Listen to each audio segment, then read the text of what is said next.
નમસ્કાર, આપ જોઈ રહ્યા છો નિર્ભય ન્યૂઝ અને હું છું આપની સાથે રિદ્ધિ. મારી સાથે અત્યારે વડગામના ધારાસભ્ય જિગ્નેશ મેવાણી છે. તેમની સાથે સીધી વાતચીત કરવી છે. જિગ્નેશભાઈ, થરાદના શિવનગરમાં ગયા, એ પછી તમે ફરી એક વખતે પરિવારના લોકોને મળ્યા, દારૂના અડ્ડા બંધ થયા? બિલકુલ. થરાદ, બનાસકાંઠા, પાટણ, મહેસાણા જડબે સલાક સપાટો છે. ગઈકાલે એક પોલીસ અધિકારીએ મને ફોન કરીને કીધું કે જિગ્નેશભાઈ, અમારી સ્ટેટ મોનિટરિંગ સેલ એક બાજુ અને તમે એકલા એક બાજુ. આવો સપાટો મેં આટલા 20 વર્ષમાં જોયો નથી. અને આ સપાટાના મૂળમાં ફક્ત હું અને કોંગ્રેસ પાર્ટી નથી, આખા ગુજરાતની જનતામાંથી એક સૂર બન્યો છે કે ડ્રગ્સના મુદ્દે નો કોમ્પ્રોમાઇઝ, સે નો ટુ ડ્રગ્સ, એવો અવાજ ગુજરાતની નાભીમાંથી નીકળ્યો છે. ગુજરાતની બહેન દીકરીઓ, માતાઓ એટલી મોટી સંખ્યામાં વિધવા થઈ. અને બીજું, લોકોના જનતાના એક બહુ મોટા વર્ગને એવું થયું છે કે ભાઈ સતત પોલીસ સ્ટેશન જઈએ, એસીપી જોડે જઈએ, ડીસીપી જોડે જઈએ, એસપી જોડે જઈએ, પોલીસ કમિશનરને લખીએ, ડીજી સાહેબને લખીએ, કોઈ સાંભળતું જ નથી. એ જે પેન, એ જે પીડા, એ જે અકળામણ જે જમા થયેલી છે એનો બ્લાસ્ટ થયો, રાઈટ. અને આખા ગુજરાતની અંદર સોશિયલ મીડિયાની કોમેન્ટ્સનું કોઈ એનાલિસિસ કરે તો મારી તરફેણમાં 60 ને હરસંઘવીની તરફેણમાં 40 એવું નથી. મારી તરફેણમાં 98%, 2% સરકારની તરફેણમાં લખી રહ્યા છે.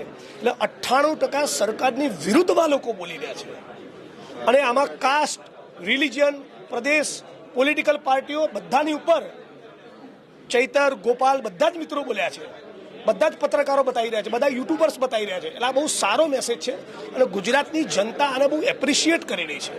અને આવો સાથે મળીને ડ્રગ્સ મુક્ત ગુજરાત આપણે બનાવીએ. દારૂની લત કદાચ છૂટી જાય, પણ એવા ભયંકર કેમિકલ ડ્રગ્સ આવી ગયા છે કે એક અઠવાડિયું જીવનમાં કોઈ લે અને પછી 8મા દિવસે જો એને ન મળે તો પોતાની માનો ગળાનો દોરો તોડીને પણ ડ્રગ્સ લેવા જશે. અને એવા કિસ્સાઓ પણ બન્યા છે. અને એ બાદ પણ જ્યારે ડ્રગ્સ ખરીદી નથી શક્યા તે યુવાનોએ થરાદની નર્મદાની કેનાલોમાં જમ્પ લાવી સુસાઇડ કર્યું છે. કોરોનામાં જે લોકોને ડ્રગ્સ નહીં મળ્યું એ લોકોએ આપઘાત કર્યા છે. તો આપણે આવું ગુજરાત બનાવવું છે, આપણે ઉડતા ગુજરાત બનાવવું છે. પણ જિગ્નેશભાઈ, છેલ્લા 6 મહિનાથી આ બધું વર્ષોથી ચાલ્યું આવે છે. એટલે નથી કહેતો, હું ગુજરાતી તરીકે કહું છું.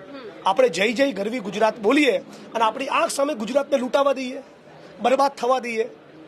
કયો મંત્રી છે જે ડ્રગ્સના કાળા કારોબારમાંથી કમાઈ રહ્યો છે? આ ગુજરાતની જનતાએ પૂછવું પડશે.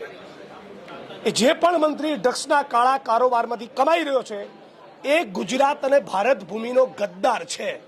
આવા ગદ્દારોની એક જ સજા, જેલના કારાવાસમાં એમણે મોકલી દેવા જોઈએ. પણ અત્યારે જ કેમ આ મુદ્દો યાદ આવ્યો? અને વર્ષોથી બોલીએ છીએ, વિધાનસભાના રેકોર્ડ કાઢો, 25 વખત આ મુદ્દો ઉપાડ્યો છે. જનતાનું અત્યારે જબરદસ્ત સમર્થન મળી રહ્યું છે. જનતાએ મુદ્દાનો ઉંચકી લીધો છે અને જનતા રેડો શરૂ થશે. એકલા કોંગ્રેસ દ્વારા નહીં, જનતા, સામાન્ય નાગરિકો પોતે વિડીયો બનાવીને અપલોડ કરી રહ્યા છે. મને અનેક લોકોએ ડઝનબદ્ધ વિડીયો મોકલ્યા. વિડીયો બધે કલેક્ટરોને, એસપીઓનું ફોરવર્ડ કરી રહ્યો છું. અત્યારે આખા ગુજરાતની અંદર એક પ્રકારનું વાવાઝોડું છે ડ્રગ્સ અને દારૂના મુદ્દે. તો રાજ્યની સરકારે બ્લુ પ્રિન્ટ આપવી પડે. ચિંતન શિબિરમાં બેઠેલા માનનીય મુખ્યમંત્રીને મારો સવાલ છે કે તમે શું એક્શન પ્લાન લઈને આવવાના છો? બતાવો. તમે ચિંતન શિબિરમાં શું ચિંતન કર્યું કે આપણા ગુજરાતમાં ડ્રગ્સ નહીં વેચાય? દ્વારકા, સોમનાથ, ખોડલધામ, ઉમિયાધામ, અંબાજી, હિન્દુ ધર્મની આસ્થાના પ્રતિક આ મંદિરોની ફરતે 2-3 કિલોમીટરની ત્રિજ્યામાં દારૂના અડ્ડા ચાલે. તમે પત્રકાર છો, તમે તપાસ કરો. સુરત, બરોડા, રાજકોટ, અમદાવાદના પોલીસ કમિશનરના જે પોતાના બંગલા અને કચેરીઓ છે એની 2-3 કિલોમીટરની ત્રિજ્યામાં તપાસ કરો તોય અડ્ડા ચાલતા હશે. પોલીસ કમિશનર અમદાવાદનું ઘર અને મારું ઘર 1 કિલોમીટરના ડિસ્ટન્સ ઉપર છે. હમણાં સુધી અમે સપાટો બોલાય ત્યાં સુધી 25 અડ્ડા ચાલતા હતા. અને શરમ નથી આવતી? પણ વિડીયો સોશિયલ મીડિયા ઉપર મૂકવાથી, જિગ્નેશ મેવાણીને ટેગ કરવાથી દારૂ તો બંધ નહીં થાય? ખાલી મને ટેગ કરે ને મત થઈ જશે. તમે જોઈ લો પ્રયોગ. તમે નિર્ભય ન્યૂઝના જે પણ દર્શક મિત્રો જોઈ રહ્યા છે, તમારા વિસ્તારમાં ચાલતા દારૂના અડ્ડાની બાબતે એટલું કહો કે આ વિડીયો હું જિગ્નેશ મેવાણીને મોકલવાનો છે, પછી જોવાનું શું પરિણામ આવે છે. નામ લીધા વગર પ્રહાર થાય છે, પણ કે ભાજપ સરકાર એવું નથી કહેતી કે અમે કામગીરી કરીને બધું કરીએ. પ્રહાર એટલા માટે કરવા પડે છે, ખબર પડી ગઈ છે એમને ઉડતું તીર લીધું છે અને ભરાઈ ગયા છે. હું તો નામ લઈને બોલું છું, છડે ચોક હજળ બમ કેવી આપું છું, આવડી નાવડી બોલે જ તાકાત હોય તો. ક્યાંથી બોલે? ચોરો છે, આ દેશ અને ભારત ભૂમિના ગદ્દારો છે. નીટ એન્ડ ક્લીન રહ્યા હોય ને બેન તો અવાજમાં એવો રણકો નીકળે. ભ્રષ્ટાચારની પાયને સ્પર્શ ના કર્યો ને તો આવો અવાજ નીકળે. આ તો દારૂમાંથી કમાય, જુગારમાંથી કમાય, માઇનિંગમાંથી કમાય, લેન્ડ ડીલોમાંથી કમાય, કોઠા કબાડા કડદામાંથી કમાય. આમની શું ઓકાત છે બોલવાની? જિગ્નેશ મેવાણીની હવે પછીની રણનીતિ શું છે? એક જ લડવાનું આ મુદ્દે, ડ્રગ્સના મુદ્દે નો કોમ્પ્રોમાઇઝ.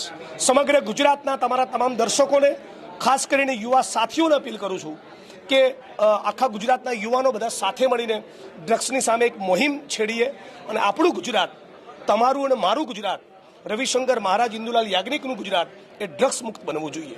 બિલકુલ, આપ અમારી સાથે જોડાયા, આપનો ખૂબ ખૂબ આભાર. જિગ્નેશ મેવાણીએ જે વાત કરી છે તેમને લઈ આપ શું માનો છો કમેન્ટ કરીને ચોક્કસથી જણાવજો. સાથે જ અમારી નિર્ભય ન્યૂઝ ચેનલને લાઇક, શેર અને સબસ્ક્રાઇબ કરવાનું ભૂલશો નહીં. નમસ્કાર.